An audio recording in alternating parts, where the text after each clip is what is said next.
Doctor Shailaja గారు. రాగానే first మిమ్మల్ని చూసి అనుకున్నాను, అబ్బా ఇవిడ స్కిన్ ఎంత బాగుందో అని. అప్పుడు అనుకున్నాను మైండ్లో, ఆహా కాస్మెటిక్ డర్మటాలజిస్ట్ కదా, naturally she knows how to take care of skin అని చెప్పి మీ స్కిన్ చాలా గ్లో అవుతుంది. ఈ మధ్య గ్లోయింగ్ స్కిన్ బాగా కనిపిస్తుంది చాలామందిలో. సో ఇలా మీలాగా గ్లోయింగ్గా, ఇన్ అండ్ అవుట్ గ్లోయింగ్గా ఉండాలంటే మీరు ఏం కేర్ తీసుకుంటారు? మంచి క్వశ్చన్ స్వప్న గారు. గ్లోయింగ్ స్కిన్ కోసమని చాలామంది చాలా డబ్బులు తగలేస్తుంటారు. అంటే ఆ షైన్ రావడం. నన్ను అడుగుతారు, డాక్టర్ గారు ఇవాళ కూడా అడిగారు. ఇన్ఫ్యాక్ట్ నేను హైడ్రా ఫేషియల్ చేస్తుంటే, డాక్టర్ గారు ఇన్స్టాలో చూశానండి, ఏదో అప్లై చేస్తున్నారు డాక్టర్ గారు, భలే గ్లో అయిపోతుందండి, అది ఏంటి డాక్టర్ గారు నాకు కూడా ఇవ్వరా అని అడుగుతారు. అంటే అమ్మ మీరు ఇన్స్టా రీల్స్ ఇవన్నీ చూసొచ్చి, అదంతా కెమెరా ఉంటుంది, మేకప్ ఉంటుంది, తర్వాత నిజంగా అలాంటి ప్రోడక్ట్ ఏదన్నా ఉంటే కనుక అందరూ గ్లోయిగానే ఉంటారమ్మా, ఎవరు ఇదిగా ఉండరు. ఆ ప్రోడక్ట్ కొనుక్కుని రాసుకోలేరా? అందరూ రాసుకుంటారు కదా, అందరూ గ్లోగానే ఉంటారు కదా, అది కాదు కదా అంటారు. డాక్టర్ గారు ఫలానా హీరోయిన్ చాలా అందంగా గ్లో అయిపోతాడు, ఏం చేస్తాడు డాక్టర్ గారు అంటారు. వాళ్ళు కష్టపడినట్టు నువ్వు కష్టపడలేవమ్మా, వాళ్ళు చేసినట్టు నువ్వు చేయలేరు.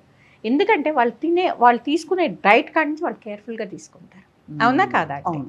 వాళ్ళు షూటింగ్ స్కెడ్యూల్కి వెళ్ళినా వాళ్ళకి వచ్చేస్తుంది, వాళ్ళ ఫుడ్ ఏంటో వాళ్ళకి వస్తుంది. వాళ్ళు మనలాగా షుగర్స్ తినేరు, మనలాగా ఏది పడితే అది తినేసేయరు. చాలా హెల్తీ, చాలా సాక్రిఫైస్ చేస్తారు వాళ్ళు ఫుడ్ దగ్గర. అవునా కాదండి? వాళ్ళు అలా తినేస్తే, అంత షుగర్లు, అంత కార్బోహైడ్రేట్లు అలా తినేసి అన్హెల్దీగా తింటే వాళ్ళు అసలు ఆ ఫీల్డ్కే పనికిరారు. కరెక్ట్. అవునా కాదా? అది గుర్తించరు. వాళ్ళు ఏదో పూసేసుకుంటున్నారు, ఏదో తాగేస్తున్నారు, ఏదో చేయించేసుకున్నారు, గ్లో అయిపోతున్నారు అనుకుంటారు. నెంబర్ 1 వాళ్ళ లైఫ్ స్టైల్. వాళ్ళకున్న తక్కువ టైంలో నిద్ర కూడా జాగ్రత్తగానే పోతారు. వాళ్ళు ఎక్సర్సైజ్ కంపల్సరీగా చేస్తారు. వాళ్ళు కాదు మ్యామ్, మీరు.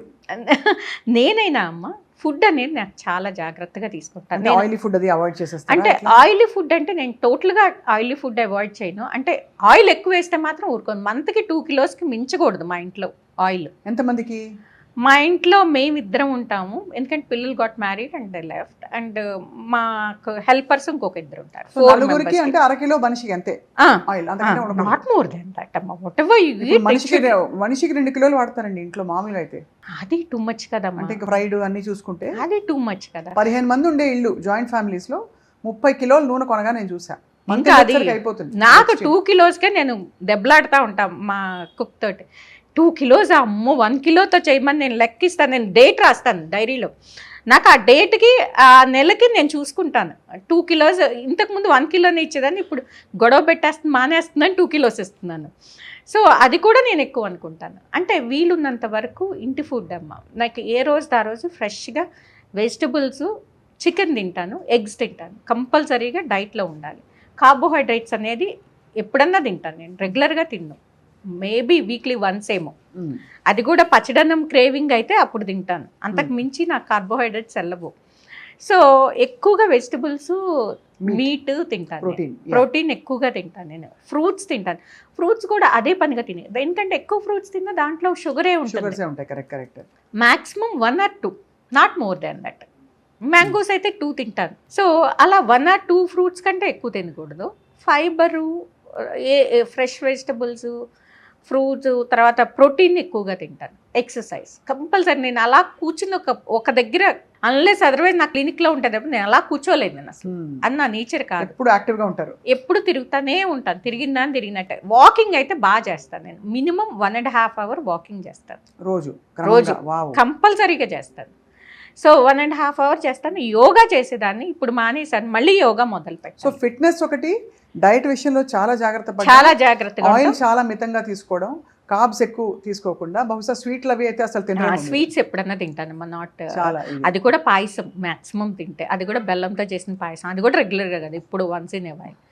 అలా తింటే కనుక అసలు పనికిరాదు. స్కిన్ పనికిరాదు, హెయిర్ పనికిరాదు, మనము పనికిరాదు, బాడీ పనికిరాదు. మెయిన్ దీంతో పాటు ఏంటంటే మెయిన్ మనం నిద్ర కంపల్సరీగా. నేను 8 hours క్వాలిటీ నిద్ర, బై 9:30 మ్యాక్సిమం 10కి నిద్రపోతాను. పొద్దున్నే చక్కగా లేచిపోతారు, చక్కగా హాయిగా, మైండ్ ఫ్రెష్గా ఉంటుంది. ఎప్పుడైనా మీరు చూడండి అమ్మా, ఏ రోజన్నా మీరు లేట్ నైట్ పడుకుంటే కనుక మీకు ఆ రోజంతా డిస్టర్బ్డ్గానే ఉంటుంది. అంటే మేబీ మీ బాడీ పనిచేస్తూ ఉండొచ్చేమో, కానీ మెంటల్గా మీరు టైర్డ్ అవుతారు, హ్యాపీగా ఉండరు. మీరు ఆ క్వాలిటీ, వర్క్ క్వాలిటీ అనేది పడిపోతుంది. అది కంపల్సరీగా మనం ఎప్పుడన్నా లేట్ నైట్ పార్టీలు ఉన్నప్పుడు తప్పదు, అంటే అదే రెగ్యులర్ అవ్వకూడదు. మంత్కి 2 times okay, but not every weekend నేను ఇలాగే లేట్ నైట్ పార్టీలు చేస్తాను, నీ హెల్తే పాడవుతుంది. ఎక్సర్సైజ్, ఫుడ్, మంచి ఫుడ్. నేనేదో డర్మటాలజిస్ట్ నీ ప్రొసీజర్ ఆ ప్రొసీజర్, నేను ఏ ప్రొసీజర్ చేసుకోను. నాకు అసలు కాకపోతే స్కిన్ కేర్ మాత్రం చాలా అవసరం అమ్మ. ఎవరికైనా సరే స్కిన్ కేర్ చాలా ఇంపార్టెంట్. స్కిన్ కేర్ అంటే చాలామంది అనుకుంటారు చిన్నప్పటి నుంచి చేయాలి స్కిన్ కేరు. మామూలుగా ఎప్పటి నుంచి స్కిన్ కేర్ నాకు చాలా బాధ అనిపిస్తుంది. చిన్న పిల్లలు కూడా మేకప్లు వేసి తీసుకొస్తుంటారు పెళ్ళిళ్ళకి. ఎందుకు మేకప్లు వాళ్ళకి? అసలు చిన్నప్పుడు మేకప్ అనేది అసలు మనం పసి స్కిన్ అది చాలా టెండర్గా ఉంటుంది. ఆ స్కిన్కి మేకప్ ఏంటమ్మా? మేకప్ చేస్తే నువ్వు రూయిన్ చేస్తున్నావు పాప స్కిన్ని. సో ఎప్పుడు ఇంతకుముందు ఎవరు చేసేవారంటే డాన్స్ చేసే పిల్లలకి వేసేవారు, ఇప్పుడు అది మానేస్తున్నారు. ఇంతకుముందు డాన్స్ చేసే పిల్లలకి వేసేసి స్టేజ్ మీద పిల్లలకి అలాగా కనిపించాలని తీసుకెళ్ళి, ఇప్పుడు అది కూడా లేదు. న్యాచురల్గానే మాయిశ్చరైజర్లో టింట్ ఉంటుంది, సన్ స్క్రీన్లో టింట్ ఉంటుంది, అది as good as makeup.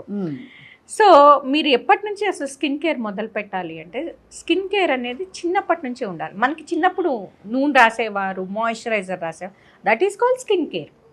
Right.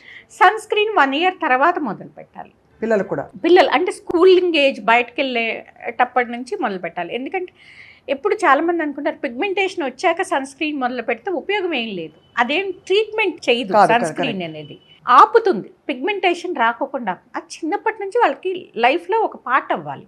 అవును, అలా అవ్వకోకుండా మనకి డ్యామేజ్ అయ్యాక మొదలు పెడితే ఉపయోగం లేదు. అందుకని చిన్నప్పటి నుంచి స్కిన్ కేర్ అంటే ఏంటి? మాయిశ్చరైజర్, సన్ స్క్రీన్, మంచి క్లెన్సర్, ఈ 3 స్కిన్ కేర్.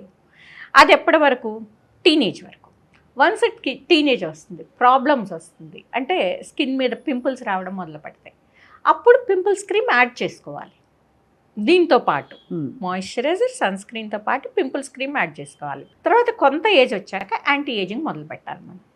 ఒక 30 వచ్చిన దగ్గర నుంచి మనం ఫైన్ లైన్ స్టార్ట్ అవుతాయి కాబట్టి యాంటీ ఏజింగ్ సీరమ్స్ మొదలు పెట్టాలి. రెటినాల్ సీరం కానీ, ట్రెటిన్ కానీ, లేదంటే కోజిక్ యాసిడ్ కానీ, వైటమిన్ సి కానీ అప్పుడు మొదలు పెట్టాలి టు ప్రివెంట్ ఏజింగ్. బాగుంది మ్యామ్.